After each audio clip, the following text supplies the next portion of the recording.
সুমন বিশ্বাস মহাশয়, আপনি কি করে উপস্থিত থাকায় তৃণমূলের ঝান্ডা নিয়ে শিশুমেলায় ঢুকতে পারে? চাইছে পরিবর্তন, শুধুমাত্র পুলিশ প্রশাসনটাকে ভয় করছে। যেটা আমরা বারবার নির্বাচন কমিশনের কাছে বলছি যে পুলিশ এসডিও বিডিওকে কাজে লাগিয়ে তৃণমূল প্রতিবারে নির্বাচনে জয়লাভ করে, এটা বন্ধ করতে হবে। আর এই ভাষাটাই আমি রাজনীতির ভাষায় বলেছিলাম বলে অনেকেই বলছে এটা ঠিক বলেনি, এটা ভুল বলেছে। তো আমরা তো তৃণমূলের মধ্যে বলিনি পুলিশের গাড়িতে বোম মারো, হ্যাঁ, আমরা তো বলিনি তৃণমূলের মধ্যে পুলিশের গাড়িতে বোম মারো, বলেছি? বলিনি। আচ্ছা, আপনার পুলিশের উপরে এত রাগ কিসের? না, রাগ নেই। হ্যাঁ, রাগ নেই। আপনাকে কয়েকবার পুলিশ অ্যারেস্ট করেছে, দেখেছি, এ করেছে, সেই রাগে না, পুলিশের উপর রাগ পুলিশটা নেই। একটা প্রশাসনিক দপ্তর, তার উপরে এত আমার রাগ কিসের? পুলিশের উপর এসডিও কোনো বিডিও রাগ নেই। এরা তো প্রশাসনিক লোক, এদের উপরে রাগ কিসের দেখুন, আপনার? পুলিশ হোক, এসডিও বিডিও হোক, সরকারি আধিকারিক, যে কাজটা করার দরকার সেটা করতে হয়।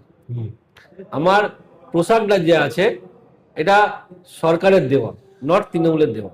আমি পুলিশের প্রতি আমার রাগ ক্ষোভ নেই, আমরা রাজনৈতিক ভাষায় বলেছি যাতে রাজনীতি রং লাগে। কিন্তু আমাকে যখন কোনো সাংবাদিক বলে দাদা আপনি বলেছেন যে পুলিশের একটা হাত একটা পা পঙ্গু করে দেওয়া হবে, বিষয়টা কি আছে? হ্যাঁ, আমি সরাসরি বলেছি দেখুন আমার এত ক্ষমতা নেই পুলিশের হাত পা ভেঙে পঙ্গু করে দেবো। আমরা নির্বাচন কমিশনারকে বলেছি এসডিও বিডিও বাক্স বদল করে, পুলিশ সহযোগিতা করে, অতএব এই জায়গাটা দেখতে হবে। তো সেই জায়গায় আমরা বলেছি এই নির্বাচনে এসডিও বিডিও থাকবে না। আচ্ছা, আমাদের একটা হাত একটা পা পঙ্গু করে দেবে। আচ্ছা, আমাদের ঘাটালের এসডিও যে রিসেন্ট হয়তো মানে চেঞ্জ হয়ে যাবে, তো এসডিও কিন্তু মানে সোশ্যাল মিডিয়ায় প্রচুর জনপ্রিয়, চেঞ্জ হয়ে গেছে। চেঞ্জ হয়ে গেছে। তো তিনি সোশ্যাল মিডিয়ায় প্রচুর জনপ্রিয় ছিলেন এবং তার একটা বিরাট ফ্যান ফলোয়ারও ছিল, কিন্তু সেখানে সেই এসডিওর উপর আপনি অভিযোগ করছেন, কি অভিযোগ করছে বলুন? এই বাক্স বদলের অভিযোগ করছেন। আরে দাদা আপনি বলুন, শিশু মেলা হচ্ছে, স্বাভাবিক হচ্ছে তৃণমূল জিন্দাবাদ, তৃণমূল জিন্দাবাদ ঝান্ডা নিয়ে ঢুকছে। এসডিও তো শিশু মেলার সভাপতি, বলতে পেরেছে যে ঘাটালবাসীর অনুষ্ঠান ফ্ল্যাগ হাটাও, তৃণমূলের ফ্ল্যাগ কোনো রাজনৈতিক স্লোগান চলবে নি, বলতে পেরেছে?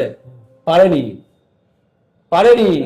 তো সে জায়গায় উনি এমন কিছু কাজ করেছে যেখানে ঘাটালের মাটিকে বদনাম করেছে। এর আগে যতগুলো এসডিও ছিল একটাও কেউ করেনি।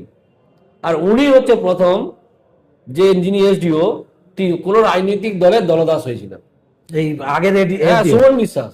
হ্যাঁ, সুমন বিশ্বাস। এ তো মারাত্মক অভিযোগ করছেন একজন আমি প্রশাসনিক। প্রমাণ দিয়ে রাখবো, আমরা যখন এসডিও সাহেবকে ডেপুটেশন দিয়েছিলাম হ্যাঁ, যে আপনি ঘোষণা করেছিলেন ওপেন টেন্ডার, ওপেন টেন্ডারে কি আছে দেখান, কত টাকা টেন্ডার হয়েছে, খরচ কত হয়েছে।